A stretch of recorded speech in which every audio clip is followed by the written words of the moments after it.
Now let's proceed and talk about another type, psychological type, that is produced within modern systems. The narcissist. Being kept cocooned in an environment where all error and judgment is excused and even promoted, the mind begins feeling invulnerable, and reality begins being irrelevant because it has very little implication in everyday existence.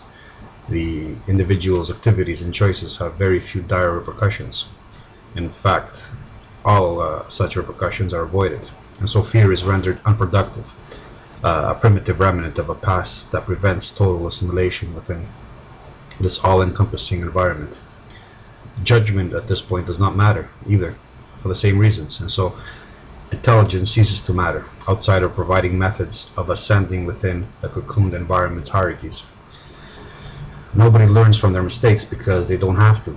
They are never too grave to matter much. The only acceptable application of intelligence is to consume and to produce more effectively, or to avoid being assimilated, to dedicate one's time towards remaining a child. And I've talked about this as the byproduct of narcissism, which is the Peter Pan effect. Stupidity is preferred in all other areas. Thoughts are strictly censored, most shamed into silence or dismissed outright, because they can result in a resistance to integration, so they're deemed to be unproductive. Success can only be achieved through integration, so reason directs the mind to become more obtuse and less resistant. The environment has now been dominated by man-made artifices, and reality is excluded or selectively allowed entry. It is fenced away, distanced. This is when the mind becomes a self-absorbed, overconfident, fearless, careless, falsely arrogant, and disrespectful, convinced that its world is the only world, or at least as probable a world as any other. It begins gaining an untested sense of self-esteem and a false sense of empowerment, eventually resulting in a total disconnection from reality. In fact, disconnecting from the world is its ideal state, its progress towards enlightenment. The mind has now been encased in its own conceptions, placed in a safe box, and given that it is sheltered against anything that might correct its delusions, it becomes lost in itself, arrogant and demanding, increasingly self-absorbed and self-referential. Its maturity is retarded, as it does not have to mature at all. We see this effect in domestication. This is a self-love based on delusion, a blind self-love, and based on an absence of self-consciousness or the humbling effects of reality. Narcissism in its many forms is the outcome. The individual begins living in his own world, or one given to him, and since it is a more pleasant world full of more positive to it messages and flattering contexts, it abandons itself to the pleasures of uncontrolled hedonism. Hedonism becomes its ideal, its only way of measuring value and evaluating quality. At this point, the mind will defend the other's right to exist in his own little world, if it does not disturb his own. The mind is now conveniently convinced that reality is a matter of personal taste, or a human construct that can be altered with mere thoughts and casual gestures, or with further detachments. When the real world disturbs its plans, it dives deeper into fantasy, losing itself in pleasure. Pleasure is the only reward it can accept. It indicates social success for it. Now the mind is unable to do without its place within the system. It depends on the system more and more to protect it from the world and to give it that choice of escaping into fantasy worlds. It becomes complacent and detached because the system is now protecting it from its own stupidity and weakness.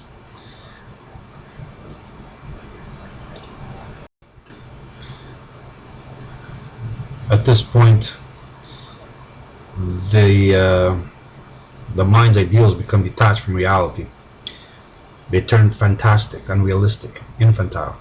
Self-hatred underlies this process, hating One's past is essentially a hatred of everything that determined the present. Dissatisfaction with the world is a dissatisfaction with everything that preceded it and that made it possible.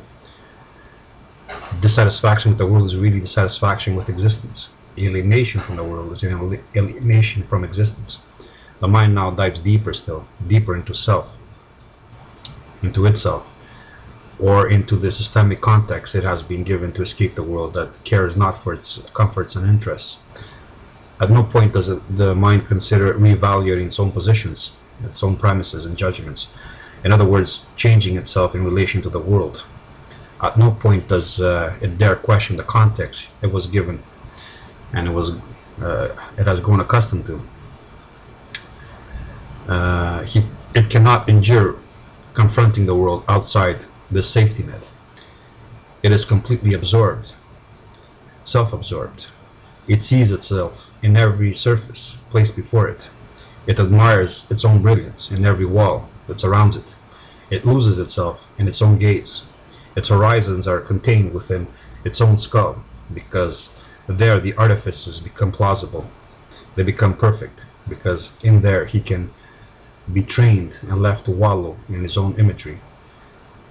This mind is, sometimes male mind, is in love with this image, this artifice, this artificial environment. It sometimes prefers artificiality and fantasy to the real world.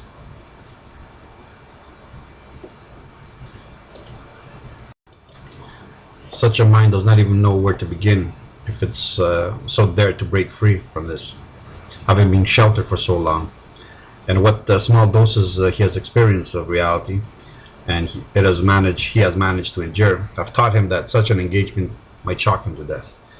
He does not think his self-image outside the reflection of these mirrored walls will satisfy him, and so he does not dare to look.